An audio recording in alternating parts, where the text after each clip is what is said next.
আসসালামু আলাইকুম। আমি আজকে রান্না করব গরুর মাংসের মান্দি। এটাকে আমরা মান্দি বলি। সেটা হলো গরুর মাংস। এই যে এত বড় বড় বড় পিস, এর চেয়ে বড় হলে আরো ভালো। বড় বড় পিস করছি গরুর মাংসের বড় বড় পিস করছি। আর এর সাথে লাগবে বাসমতি রাইস, যেটা আমি ফরচুন কোম্পানির যেটা ইউজ করছি সেটা হলো বাসমতি রাইস। 1 কেজি ভিজায় রাখছি। আর 2 কেজি পরিমাণ গরুর মাংস। এখন শুধু আদা আর লবণ দিয়ে আমি গরুর মাংসটা প্রেসার কুকারে ভালো করে সিদ্ধ করে নেব। এখন আমি এই মাংসগুলোকে প্রেসার কুকারে দিয়ে দিচ্ছি। এই বড় বড় মাংসের টুকরাগুলোকে আমি প্রেসার কুকারে দিয়ে দিচ্ছি। আর এর মধ্যে দিয়ে দিচ্ছি 3-4 চামচ পরিমাণ আদা রসুন। তারপরে দিয়ে দেবো এখন আমি লবণ, পরিমাণ মতন লবণ। কোনো গরম মশলা যাবে না এর মধ্যে। আমার রেসিপিতে গরম মশলার পরিমাণ খুব কম থাকে, আপনারা খেয়াল করে দেখবেন, কারণ গরম মশলার একটা আলাদা ফ্লেভার থাকে, সেজন্য আমি অত দিই না। এখন আমি এর মধ্যে যত মাংস তার দ্বিগুণ পরিমাণ পানি দিব, দিয়ে আমি সিদ্ধ চড়াই দিব। আমি একটু পেঁপে দিয়ে দিলাম এক টুকরার মতন। মাংসটা ভালো করে গলবে, সেজন্য একটু পেঁপে, 1 পিস ছোট্ট একটা পেঁপের টুকরা আমি দিয়ে দিলাম মাংসটা ভালো করে গলার জন্য।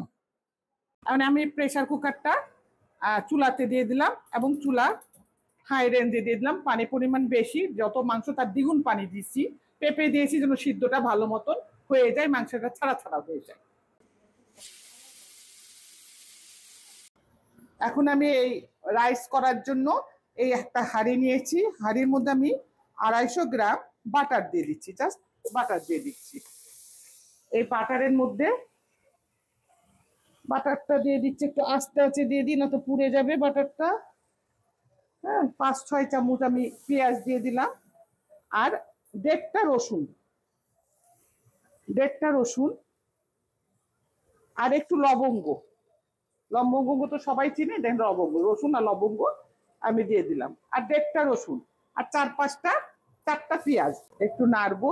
একটু নরম যখন হয়ে যাবে তখন মাংসগুলো আমি এর মধ্যে দিয়ে দিব।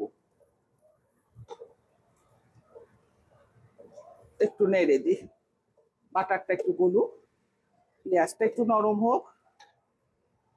আপনারা ট্রাই করে দেখবেন, জিনিসটা অনেক মজার। কিচ্ছু লাগে না, কোনো মশলা লাগে না, কিছুই লাগে না। ট্রাই করে দেখেন। ছুটির দিনে আমি প্রায় করি এটা চিকেন দিয়ে করি, এটা গরুর মাংস দিয়ে করি, এটা সবকিছুর সাথেই খাওয়া যায়। বাস এখন আমি মাংসটা ঢেলে দিব।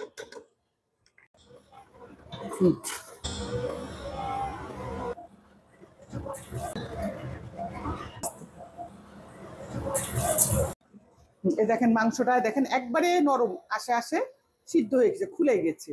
এখন এর মধ্যে আমি যত পরিমাণ চাল, 1 কেজি চালে আমি 1.5 কেজি পানি দিব, গরম পানি একটু দিব।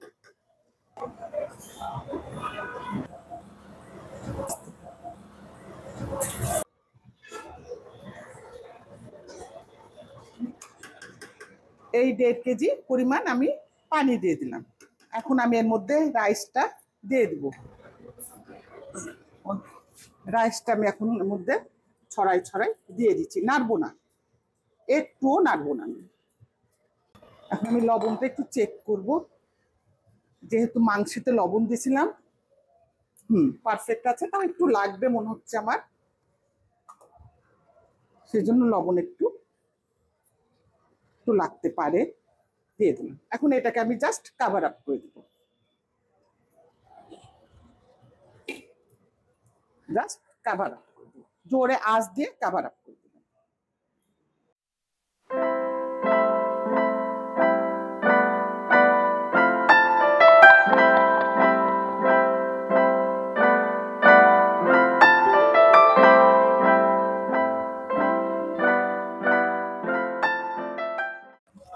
আচ্ছা, এটা মনে হয় আমার হয়ে গেছে মান্দিটা। এখন আমি এটার মধ্যে একটু জর্দার রং যেটা আছে সেটা একটু আমি দিয়ে দিব। জর্দার রং দিয়ে আমি আস্তে আস্তে 2-3 মিনিট রেখে দেব।